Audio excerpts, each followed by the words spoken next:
Our next guest was supposed to come in and hold an assembly for our students in a few weeks. However, with the shutdown, we decided it would be better to have her come and talk today on the show. Please welcome Melissa Hopley Rice to the show. Good morning. I'd like to introduce our first guest here, Melissa Hopley Rice, who's joining us today. She's an author who was supposed to come in and talk to us in April 15th, around students and mental health and mindfulness and truly getting to educate the whole child. Melissa, why don't you go ahead and introduce yourself and tell us a little bit about what you want to talk about today. So hi everyone, I'm Melissa and I speak with an organization called Michael's Giving Hand, which allows me to go into schools and share my personal story of mental health.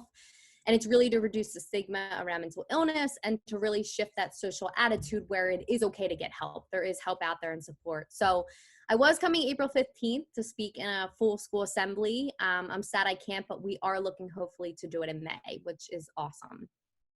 And Melissa, talk to us a little bit about what some things kids are coping with right now or dealing with right now, and what's going on with this epidemic or this pandemic that's going on in our country and in our world. Talk to us some about the struggles that students may be having. Yeah, so part of the problem is like when I come in and speak, we have a 1 in 4, and 1 in 4 young adults battle a mental health issue, but there's that 3 out of 4 that may not have a diagnosis, but have, emotions and stressors and external things they go through. So I don't speak to the 1 in 4, I speak to the 4 of 4 because I want to speak to you all. So regardless if you have a mental health diagnosis right now, or if you're just struggling with your emotions, everybody is going through something. Everything you feel is valid. And it's hard because normally the way I say to cope with this when we go through things is, outlets, positive outlets you love to do, go play sports, hang out with friends. If you really think you need help, talk to a counselor. And now it's very hard because I have an anxiety disorder and I can't even do the things I love to do that help me. So it's a big challenge right now. And I think my biggest message is everything you're feeling is real, it's valid, and it's okay. You don't have to be mad at yourself for having moments in the day where you're struggling. No, it's your emotions, it's your mental health, but trying to find an outlet to come out of that and something positive you can do right now. Like I know I can play a video game. I know I can take a walk outside. Something that's not going to hurt you, but it's positive for you and your health and mental health, I think. But we all have anxiety, especially right now. So everything you're feeling is okay. And just trying to keep the support system that you have with FaceTime, Zoom, talking to your parents, siblings, friends, I think is really important. And you made a really great point in the beginning and talked about how kids who maybe have not identified these things before, but now all of a sudden they're dealing with a different situation in their life that maybe are some of these triggers or antecedents that are bringing these things on. And Right. so, especially for those kids who don't have those mechanisms in place to cope or to balance themselves out during that time, is there something that they should be doing? Yeah, I think just for everyone right now, especially, this is so different for us, and this is going to affect our mental health, everybody, the general public. I think it's so important to try to have some structure, right now. I think that's a good thing. I think trying to get fresh air is great, and really having an outlet, which is a positive coping. I always stress positive copings because I think it takes us away from that negative emotion we have and does something good for us. So I think you just need to establish those, everybody, so we can get through this time. And the news, and stop checking every 5 seconds. I'm trying to stop. It's hard, but being so swarmed with Facebook and Instagram and everything coming from everywhere, find a time in the day that you're going to take 10 minutes to read a real story, not something posted on Facebook, Instagram. Go to the news, find the facts, because I think with all the overwhelming information, we think this person said this person said this. Oh my gosh, take a step back and do yourself a favor and, listen to the experts, but do it 10 minutes out of the day, maybe twice a day, not bombarded all day. And talk to me a little bit about your book. Tell us the title of your Yeah. book, and tell us a little bit about your book. So the book is called The People You Meet in Real Life, and it's pretty cool. Each purchase benefits Michael's Giving Hand, the nonprofit. Basically, I, through my whole life, was so blind to thinking that anyone else had issues, and it wasn't me being selfish. It was me being scared to admit my struggles because I hid behind a face, a front, my depression, anxiety. I was an all-star athlete. I smiled all the time, but I was really struggling. So for me, going through my life after I, struggled severely with anxiety, depression, went to treatment, had a friend who really stepped in when I was 15 to just ask me, was I okay? And I credit her with saving my life that day. Then reaching out to an adult for resources, I was able to get the help I need. And I started sharing my story. As soon as I started sharing, it was like everybody was messaging me saying, wow, I went through this, even from high school, the people that we hated each other. And it was like, I went through this. And you take a look back and say, wow, I wish I knew that then, because I think we could have treated each other so much better, had more respect for each other. And basically the book is 30 people I've met in my life since 5 years old who shared their stories with me. I asked for permission, and in their own words, they share their stories.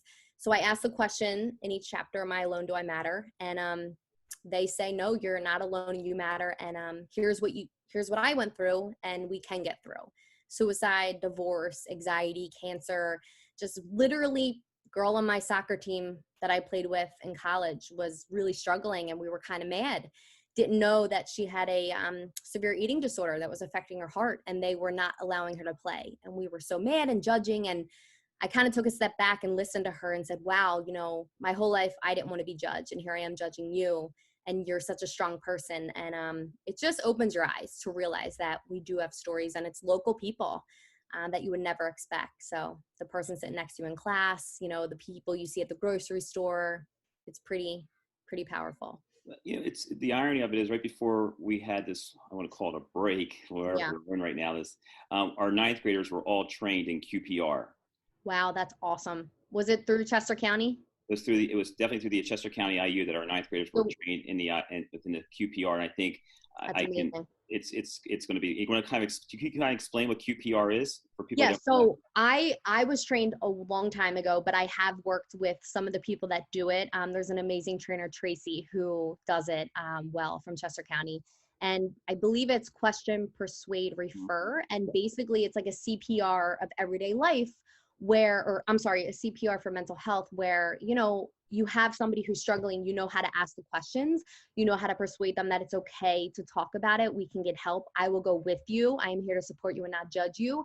And then you refer them. So it really bounces back to my story where I really struggle with feeling like I wasn't worth it. And one day I had a friend who saw me in really a tough time and had asked if I was okay and persuaded me to allow her to tell my mom.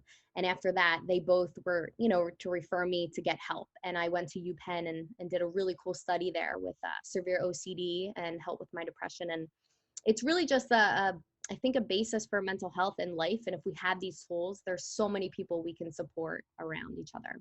And I do really appreciate it. I also want to add to that, the staff was trained about 2 weeks prior to the students. So again, they were getting the training as well. Yeah. And we're looking to train every ninth grade cohort that comes through Owen J. Roberts High School. So over the next couple of years, we'll have everyone trained in QPR. And because we know the importance behind it, and we know the importance behind supporting each other. And we also obviously have the Safe to Say apps out there for our kids, and let them know that there's resources out there. And I'll definitely be sharing some resources on our this presentation towards the end. But I greatly appreciate you coming here and joining us. Is there anything you'd like to add, or anything you'd like to close at this point in time? Yeah, just please, michaelsgivinghand.org has a bunch of resources. We actually work with the Philadelphia hospitals, Jefferson. We have a program with them for an acute situation for a student. So if there is a student as a principal that please let us know, and we will do everything we can to get them help. And just to you guys out there, this is different. This is a battle, but we're strong. We're going to get through this. And I promise there's people that care about you. And there is help out there, even through this situation. So thank you for trusting me and for having me. I really appreciate it. And you were an awesome principal for doing this. So it's really getting the information out for our kids in our community. And this is probably the only vehicle I know that it's a little different than just sending out emails or messages and things like that. So I do greatly appreciate you coming on today. And I do greatly appreciate you sharing your information and your story with our kids, and let them know there is support out there and there is help out there, and to support each other during this trying time. So again, I appreciate you. I appreciate the work that you're doing, and I hope to see you soon. Yes, hopefully in May. Absolutely. We'll talk soon. Thank you. Thanks. Take care. Thank you again, Melissa, for joining us today. And remember, if you or someone you know is struggling, please seek the help that you or they may need. Well, Just remember, we are all in this together, and we're here to support one another, and we're here to get through this as one. So, well, that concludes our show today. I'd like to thank Dr. Early and Melissa Hoagley-Rice for joining us today. Please join us tomorrow for another exciting show, and as always, be safe and be Wildcat strong.